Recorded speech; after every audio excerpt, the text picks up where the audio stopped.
Hey everybody, welcome to the channel. I'm glad you can make it because today's the day we make bologna, turkey bologna. We've had a lot of requests over the last couple weeks to make a poultry-based lunch meat, and I thought, you know what? We just recently bought an entire turkey. We deboned it, separated the white meat from the dark meat. I then took the bones and roasted them and turned that into an amazing roasted turkey stock. So we're going to take all of those ingredients and I'm going to show you today how we made a 100% turkey bologna that's going to knock your socks off. Let's get started. For this turkey bologna, we're going to use white meat and dark meat. And what we have here is just turkey breast that we're going to cut up into small cubes.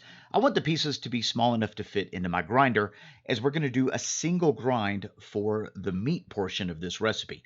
Now that that's cubed up, we're going to take our turkey thigh meat and do the exact same thing. So in the description box below, there's going to be a link to this recipe, and it's going to have, adjustable quantities. You can print it, the whole thing. So we're going to take our turkey thigh meat and our turkey breast meat, just mix those two together, and that's going to go into the freezer so that we could partially freeze our meat. While that's freezing, we're going to go ahead and take our turkey skin. This is going to satisfy the fat portion of our recipe. So I'm just going to cut that into small pieces and then freeze it.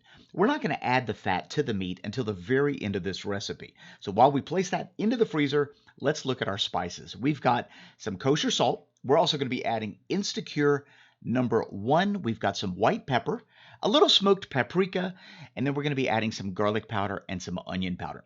I'm also going to be adding some non-fat dry milk. This is going to help the emulsification process, and it's also going to help retain some moisture. And we're going to keep the non-fat dry milk separate from our spices. And now it's time to grind our semi-frozen meat on a 6mm plate.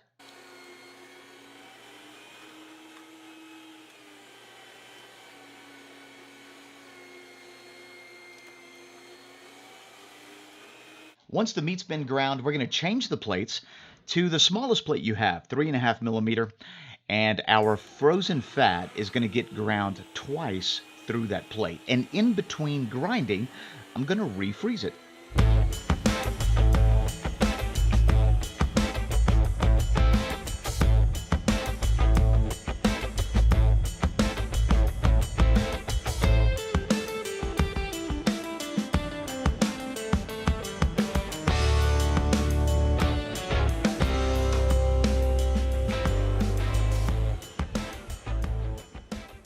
All right, there we go. We've got our meat ground.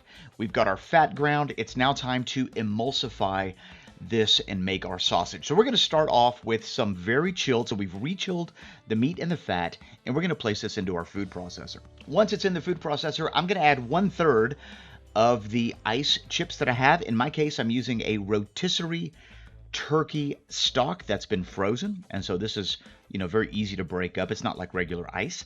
And we're going to go ahead and put the top on and begin chopping. The goal here is to extract as much protein as we can from the turkey while keeping it incredibly cold at the same time. We don't want the temperature to get above 40 degrees Fahrenheit. And so that's absolutely critical during this chopping phase. As you can see right here, we're very cold, 30 degrees Fahrenheit, not a problem. So I'm just going to go ahead and scrape the sides. We're now going to add our seasonings and continue chopping. When you add salt to meat, it's going to help extract more protein, and we want maximum protein extraction before we add our fat. So we're going to continue to chop. And remember, you want the temperature of your meat to stay under 40 degrees Fahrenheit. And so we're going to chop for another 30 seconds or 60 seconds, and we're almost there. What we're looking for is a really smooth meat batter. So I'm going to add 1/3 more of my ice. So currently we've added 2/3 of our ice. We're going to continue to chop, and once we get to that really nice sort of paste-like consistency, and I'll show you what that looks like right here. There we go. It's going to be relatively smooth. If you run your finger through it, see that? That's exactly what we're looking for. At this point, we can go ahead and add our non-fat dry milk, the rest of our frozen rotisserie turkey stock, and then our turkey skin that's been ground twice. So this is the emulsification step. This is where the fat and the meat come together. And we're going to chop this for another 60 to 90 seconds. We don't want the temperature of our meat to get above 50 degrees Fahrenheit. So we're going to keep it in the mid 40s. And once it looks homogeneous, there's no discernible differences between the fat and the meat, we are good to go. The batter itself should seem a little dense and very sticky. If it's too airy like a mousse, that means too much air has been whipped into it and your food processor blades were probably not sharp. So let's go ahead and get this into a casing. We're using the collagen middles. You could use whatever size casing you want. This is a 85 millimeter casing from the sausage maker. And we're just going to go ahead and soak that into some lukewarm water for roughly 5 minutes, not long at all. Once we get those casings nice and tender, we're going to stuff them and tie them off. And then I'll show you what to do next.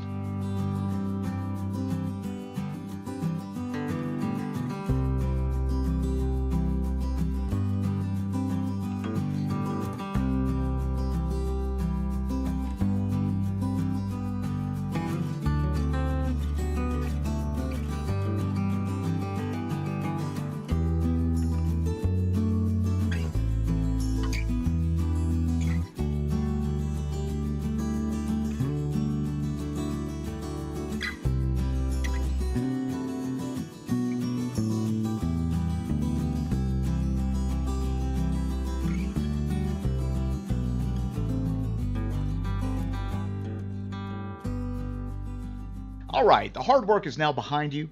You're refrigerating your turkey bologna overnight, and the next day we're going to go ahead and finish the process and cook it up. So we're going to cold smoke this using a cold smoke generator by smoking it. This is called the Bella. This is an optional step. I personally like smoked turkey, and so I think that cold smoking it is going to give it a really nice smoky flavor. We're using a combination of pecan and applewood, and we're going to cold smoke this for about 4 hours. It just really depends on how smoky you want your final product to be. And I just want to say that you can technically cook your bologna in your smoker. You just want to make sure that you add a lot of humidity. I mean, commercially they would add a lot of steam so that the texture is not negatively affected. I personally don't like cooking emulsified sausages in a smoker. I just don't like the end result. And so what I'm going to do is I'm going to cook that sous vide, which is going to lock in the moisture. We can control the temperature, and it's a whole lot more predictable. So I'm going to use the Kitchen Boss system, which is their vacuum sealer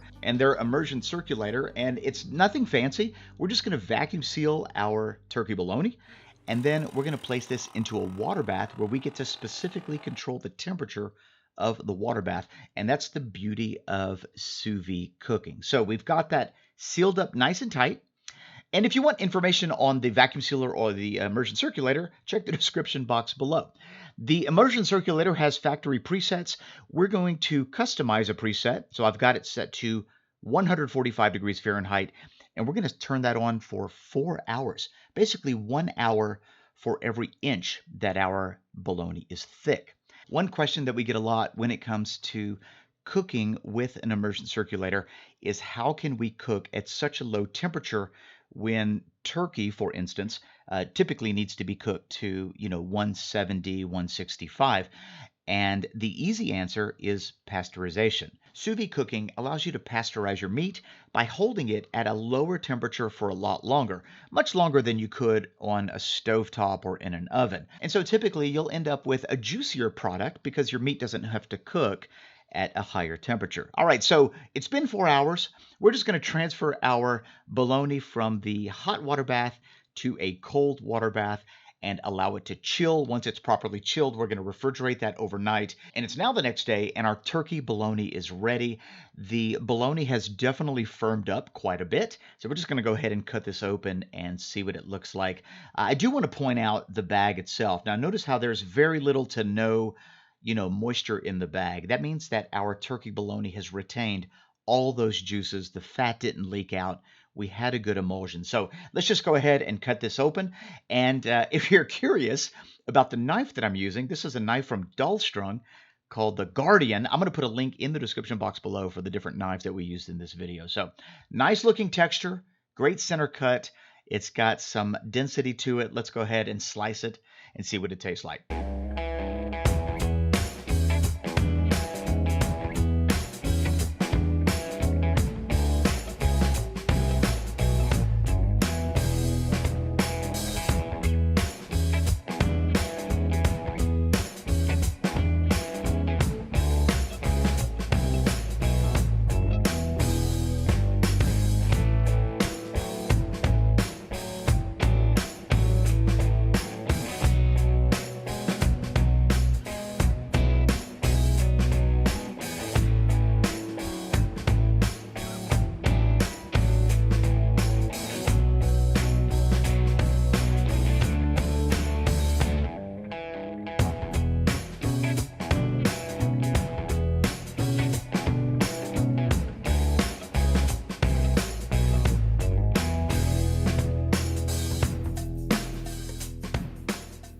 turkey bologna. Time to give it a taste and see how we did. And I gotta tell you, I am very happy with what I'm looking at. I mean, we have this sliced paper thin.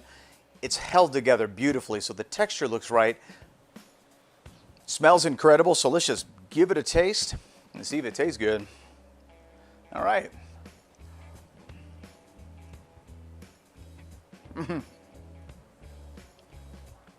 That's awesome. Okay, so first and foremost, think the highest quality lunch meat that you could possibly get your hands on. I mean, this is 100% turkey. You got that nice smoky element. There's a hint of that rotisserie flavor. It's very fresh tasting and not nearly as salty as some of the deli meats that you might get at the supermarket. And for me, that's one of the coolest and most advantageous things about making charcuterie at home is that you get to control what goes into your food, the spices that you use, and they're a lot of fun to make. So I hope you get a chance to make this turkey bologna. And if you do, or if you have any questions, leave me a comment in the comment section below. If you liked this video or found it helpful in any way, a great big thumbs up is always appreciated. And if you're new to this channel and you like what you saw and you want to see more, click that subscribe button and that notification bell so that you can be notified of each one of our uploads. We post new videos each week, and I look forward to seeing you in the next one. So thanks a lot for being here. We'll see you next week. Bye-bye. Oh, that looks amazing.